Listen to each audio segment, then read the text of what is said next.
누가복음 10장 31절 말씀입니다. 누가복음 10장 31절 말씀입니다. 제가 봉독해 드리도록 하겠습니다. 마침 한 제사장이 그 길로 내려가다가 그를 보고 피하여 지나가고. 사랑하는 성도님들, 지난 3일간 잘 지내셨습니까? 지난 3일간 잘 지내시고 또 착한 일도 많이 하시고 지내셨습니까? 착한 일을 많이 해야 연말에 많은 복이 있을 것이라고 믿습니다. 착한 일을 많이 하는 것은 항상 중요하죠. 왜냐? 하나님께서 착한 일을 하는 것을 대체로 좋아하시기 때문입니다. 그래서 우리는 당연히 신앙생활을 하는 사람들로서 하나님께서 원하시는 것, 하나님께서 기뻐하시는 것을 하는 것이 당연하고 마땅히 해야 할 바라고 생각합니다.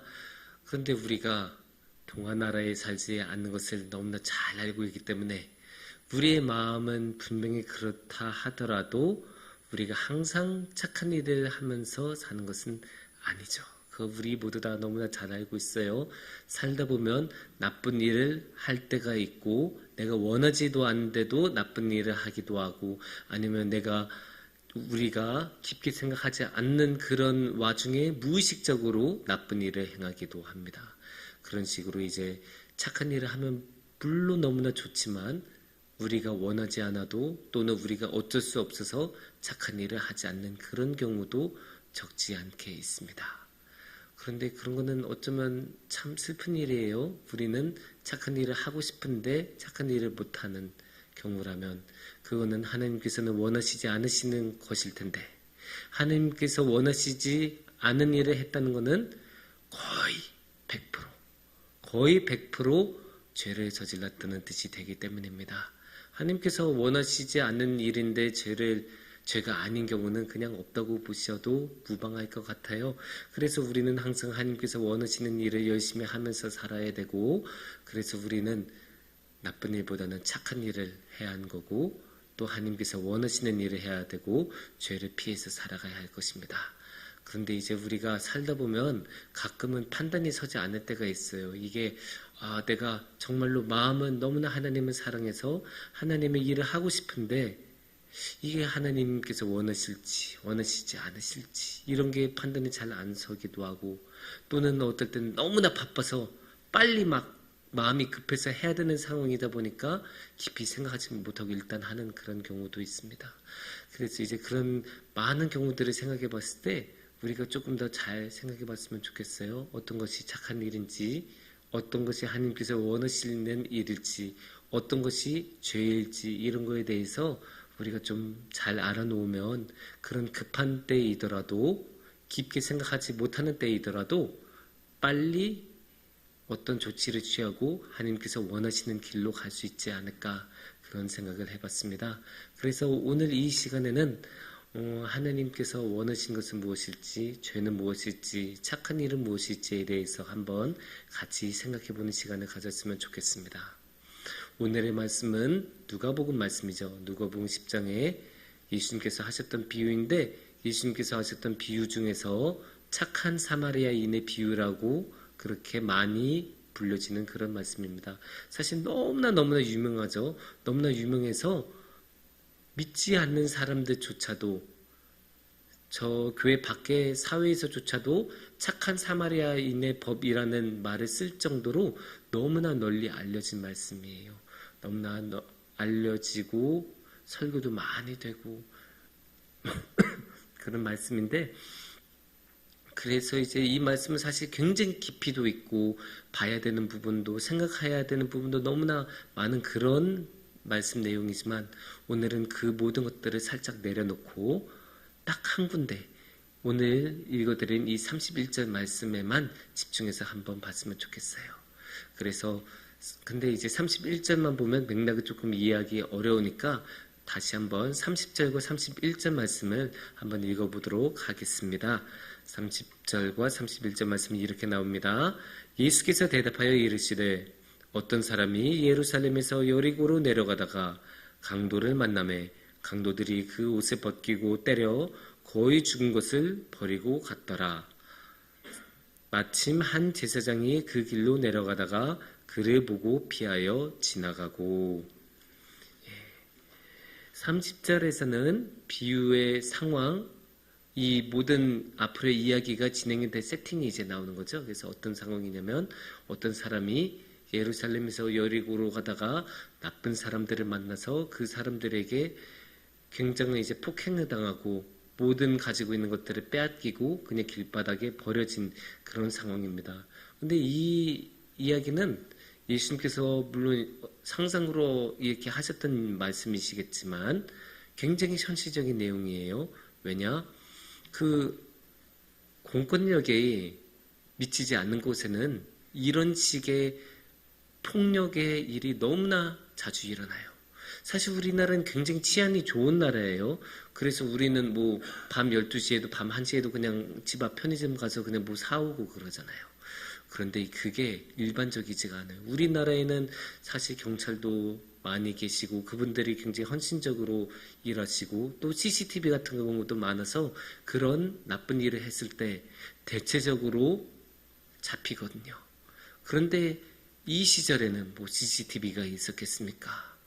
또 그 예루살렘에서 여리고까지 가는 길은 지금 우리가 다니고 있는 그런 길이 아니죠. 당연히 가로등도 없고 아무것도 없는 그냥 허허벌판이에요. 쉽게 말해서. 그냥 광야길, 아무것도 없는 그냥 사람 하나 없는 길이라고 보시면 돼요. 그런 길을 밤에 혼자 걸어가니까 누가 와서 이렇게 강도짓을 하고 도망가 버려도 어느 누구도 그것을 잡거나 제지할 수가 없죠. 그렇게 마음 놓고 어쩌면 마음 놓고 나쁜 짓을 저지를 수 있으니까 이런 식의 악한 행위가 일어났다라고 볼 수 있죠. 이런 일이 예루살렘에서는 일어났을까요? 아니요. 예루살렘에서는 일어나지 않죠. 예루살렘 같은 도시에는 각 집마다 다 보는 눈이 있고 또 경비병도 있고 성전을 뭐 관리하는 사람들은 24시간 깨어 있을 거고 그러니까 그런 데서는 이런 식의 험한 강력범죄가 일어나지 않아요. 하지만 이거는 완전 도시 밖에 짐승들이 사람보다 훨씬 더 많은 그런 지역이니까 이런 일이 자주 일어났었어요. 옛날에는 정말 자주 일어났고 사실 미국 같은 나라도 우리가 굉장한 선진국이라고 생각하는데 미국도 행정력이 한계가 있어서 그냥 사막 한가운데나 막 미국은 뭐 이틀 3일간 쭉 계속 자동차만 달려도 끝없이 다음 도시가 안 나온 그런 지역들이 있거든요.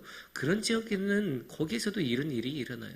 그런 지역에서 갑자기 누가 뭐 총 쏘고 가버리면 그거 누가 알겠어요? 그거 누가 잡을 수 있겠어요? 어느 누구도 잡을 수가 없죠. 그러니까 이런 거는 항상 있었던 일이라고 보시면 됩니다. 근데 이제 뭐 어떻게 보면 예수님께서 이 예로 드신 사례가 굉장히 평범한 사건일 수도 있어요. 이게 무슨 국가와 민족의 운명을 걸고 있는 그런 사건은 아니잖아요.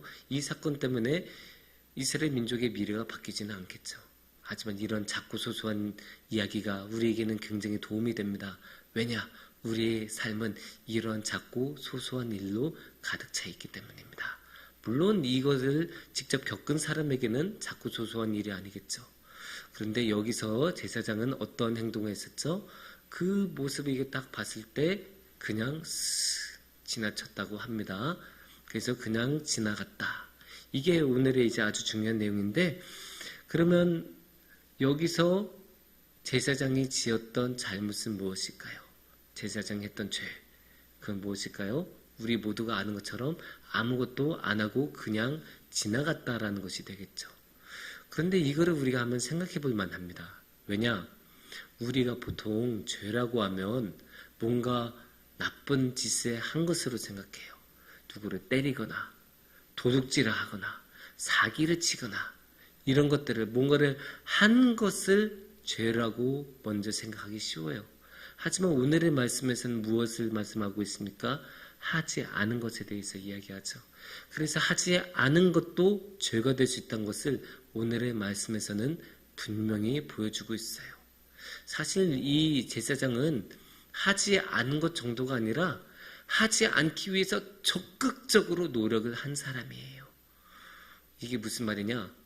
이게 뭐 날이 어둡다 보면 못 보고 그냥 지나갈 수도 있죠. 우리도 막 어두컴컴하고 가로등 같은 거 없으면 그냥 지나가는 경우 많잖아요. 막 자세히 안 보고 그냥 쓱 지나가고, 그건 있을 수 있는 일이에요. 또 우리가 막 급하게 어디 가야 된다 보면, 그러니까 뭐 버스 지금 잡아야 되는데 그러면 막 뛰어가다 보면 주위 것들이 안 보일 수 있죠. 그런 것들은 충분히 있을 수 있는 일이에요. 하지만 오늘의 이야기는 그런 이야기가 아니죠. 정말로 제사장은 그 사람을 분명히 봤는데, 봤음에도 불구하고 그 사람을 도와주지 않기 위해서 할 수 있는 모든 수단을 동원해서 자신이 해야 할, 마땅히 할 법한 일을 하지 않고 지나갔다는 것. 그래서 하지 않은 것이 제사장에게는 큰 죄가 됩니다. 근데 제사장이 사실 할 말은 있어요. 제사장도 변명할 거리는 있습니다. 그게 뭐냐? 제사장은 시체를 만지면 안 돼요. 정확히 말하면 제사장만이 아니에요. 이스라엘 사람들은 시체를 만지면 안 돼요. 왜냐? 율법에 그렇게 나와 있기 때문이에요. 레위기 21장 11절 말씀을 보면 이런 말씀이 나옵니다. 어떤 시체에든지 가까이 하지 말지니 그의 부모로 말미암아서도 더러워지게 하지 말며, 이렇게 나오고 있죠. 그러니까 사람은 어떤 사람이든 시체에게 가까이 가면 안 돼요. 심지어 그 시신이 부모님의 시신이라도 가까이 가지 말라라고 말씀이 기록하고 있습니다. 율법이니까 당연히 이스라엘 사람이면 다 지켜야 돼요. 특히나 제사장은 말할 것도 없죠. 제사장은 더 열심히 지켜야 되는 사람인데, 저 멀리서 이렇게 보면 누가 막 피 흘리면서 움직이지도 않고 쓰러져 있으면 그게 시신인지 아닌지 분간이 안 가잖아요. 그러니까 분간이 안 가니까 그냥 쓱 하고 지나갔다, 이렇게 말을 할 수가 있죠. 괜히 위험하게 가서 율법을 저촉하는 행위를, 율법에 저촉되는 행위를 하는 것보다 그냥 안전하게 지나가는 것이 확률적으로는 훨씬 더 안전하고 율법을 잘 지키는 일이 아니겠습니까? 그런 면에서는 이 제사장은 잘못한 것이 없다라고 충분히 말할 수도 있을 것입니다. 그래서 율법의 관점에서는 제사장은 잘못한 것이 사실 없어요. 하지만 사랑의 관점에서 보면 제사장은 잘못한 게 맞죠. 아니, 누가 보더라도 그 사람은 곤경에 빠져 있잖아요. 피 철철 흘리면서 쓰러져 있고, 아니 옷까지 다 벗겨져 있다고 하는데 누가 옷 벗고 그렇게 다니겠습니까? 그것도 그냥 대낮인지는 모르겠지만 하여튼 쉽게 우리가 생각해봐서 고속도로 그 길가에 누군가 옷 벗고 그냥 다니고 있으면 누가 봐도 그건 이상하다라고 여기는 것 아니겠습니까? 근데 그 사람이 쓰러져 있고 쓰러져 있는데 피까지 흘리고 있어요. 그거는 상식적으로 저 사람은 위험에 처해 있다, 곤경에 빠져 있다 느껴야 돼요. 그거를 못 느끼면 그거는 이제 지능의 문제로 넘어가는 거죠, 이제. 근데 이렇게 아프고 힘들어하는 사람이 있으면 도와줘야 되는 것이 당연한 일이에요. 그건 너무나 당연한 일이에요. 그러면 물론 이제 시신의 이슈가 있었죠. 이게 시체일지 모른다라는 문제가 있는데, 시신의 문제이더라고 하더라도 도와줘야 돼요. 어떻게 도와줘야 되냐? 시신을 어떻게 도와줘야 돼요? 도와줄 수 있을까요? 시신은 수습을 해줘야죠.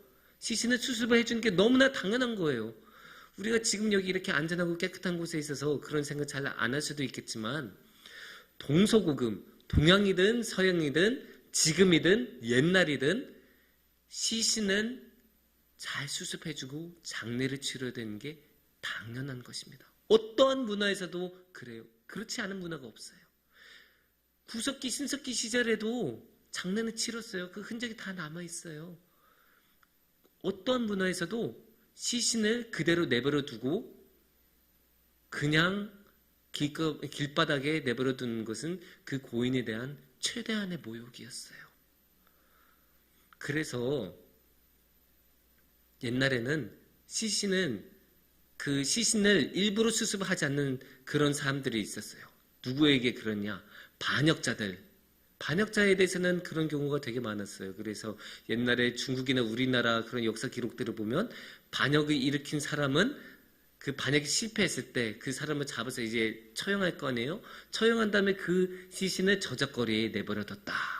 이런 기록 너무나 많이 나와요. 동탁 같은 사람들, 삼국지의 동탁 같은 사람들, 시신을 그냥 저작거리에 내버려두고 심지를 배꼽 짜서 며칠 동안 불태웠다. 이게 그 고인에 대해서 최대한으로 할 수 있는 모욕이에요. 서양도 다르지 않아요? 서양의 안티고네라고 아주 유명한 희극이 있어요. 소포클레스라고 조금 더 유명한 걸로 오이디푸스 있죠. 오이디푸스라는 말은 여러분 많이 들어보셨을 텐데 그 자매품으로 안티고네가 있는데 그 안티고네에서는 그 배경이 쌍둥이가 둘이 있었는데 둘 다 권력자였는데 도시에 둘 다 왕이 되고 싶어서 전쟁을 치렀다가 둘 다 죽어요. 그리고 삼촌이 와서 수습을 하고 정권을 잡는데 둘 중 한 명은 외세를 끌어왔다고 해서 반역자 취급을 받아서 시신을 딱 그냥 저작거리에 그냥 길바닥에 내버려두고 어떠한 사람도 저 시신을 수습해주고 장례를 치른 사람은 처형을 받을 것이고 극형에 처할 것이다. 어느 누구도 저 시신을 수습하지 말아라. 하지만 그 죽은 고인의 여동생이 나타나서 난 그렇게 할 수 없다. 내 오빠를 어떻게 길바닥에 내버려둘 수 있느냐? 그거는 하늘의 법이 아니다라고 하고 결국 시신을 수습해주고 장례를 치러주면서 이 갈등이 이 안티고네라는 그 희극의 아주 희곡인데 거기에 나오는 그런 주된 골자인데 그 이야기는 뭐 하면 길어지니까 옆에 살짝 치워두고 중요한 거는 시신을 수습하지 않는 거는 고인에 대한 최대한의 모욕이에요. 성경이라고 다르지 않았어요? 성경에서도 정말로 나쁜 사람들만 그런 벌을 받아요. 어디서 볼 수 있냐? 열왕기상 21장 23절 말씀을 보시면 이렇게 예언이 나와요. 이세벨에게 대하여도 여호와께서 말씀하여 이르시되 개들이 이스라엘 성읍 곁에서 이세벨을 먹을지라. 이세벨 왕비가 얼마나 나쁜 사람이었어요? 아합의 왕비였죠. 그래서 저 두론과 시돈, 페니키아 문화를 가지고 오면서 바알과 아세라 신앙을 가지고 오면서 엄청나게 타락시키고 정말로 나쁜 짓을 많이 했었던 그런 왕비였죠. 그 정도 왕비가 되니까 하나님께서 안 되겠다. 쟤는 시신이 저 이세벨의 시신을 개들이 먹게 할 거다. 이세벨 정도는 되니까 그런 말씀을 하나님께서 하세요. 그런데 지금 오늘의 말씀에 나온 이 사람이 그 정도 잘못을 저지른 사람이겠습니까? 그럴 리가 없잖아요. 어떻게 평범한 사람이 이세벨만큼의 그런 무지막지한 어마어마한 죄를 저지르면서 그런 많은 악행을 할 수 있었겠습니까? 안 돼요. 그러면 그 사람이 이세벨하고 똑같은 대우를 받는다는 게 정당하겠습니까? 그럴 리가 없지 않습니까? 이 사람은 뭐 죽었든 안 죽었든 간에 내버려두면 지금 살아있더라도 결국 그대로 두면 죽을 것이고 죽으면 그렇게 길바닥에 죽어있으면 대짐승이 와서 다 뜯어먹고 갈 거 아니에요. 그런데 이 사람이 뭐 그렇게 많이 잘못했길래 이세벨하고 똑같은 처우를 받아야 되겠습니까? 그럴 수 없죠. 그러면 제사장이 당연히 자기가 짊어지고 오든 나귀한테 실어 오든 아니면 다른 사람을 데리러 가든 뭔가는 조치를 취했어야죠. 하지만 이 제사장은 아무것도 안 하죠. 오히려 적극적으로 안 하기 위해서 최대한 피해서 지나간 것을 볼 수 있습니다. 이거를 보면 이 제사장은 사랑만 없던 게 아니라 감수성도 없었던 것을 알 수 있어요. 도저히 느끼지 못한 거예요. 저 사람이 지금 얼마나 아팠을까? 그렇게 막 많이 얻어맞으면서 얼마나 아팠을까? 내가 저 사람 도와줘야겠다. 그런 생각이 전혀 없는 거예요. 저 사람의 시신이 저대로 뜯어먹힐 때 저 사람은 얼마나 명예가 훼손되고 저 사람의 가족은 얼마나 마음이 비탄하고 아플까? 그런 거에 대한 감수성이 조금도 없는 거예요. 근데 우리가 굉장히 조심해야 돼요. 우리도 이런 식으로 감수성이 없는 경우가 너무나 많아요. 심지어 이런 식으로 감정이 느끼지 않은 것을 되게 쿨하고 멋있다고 여기는 사람들도 있어요. 막 엄청나게 큰 사건이 일어났을 때 나만은 냉철하게 모든 현안을 분석하고 있고 저게 왜 그런지 누가 나쁜 사람들인지 그런 거를 명확하게 분석하고 나는 감정적으로 전혀 동요하지 않아. 그런 사람들이 있어요. 물론 그렇게 해야 되는 사람들도 있을 수 있어요.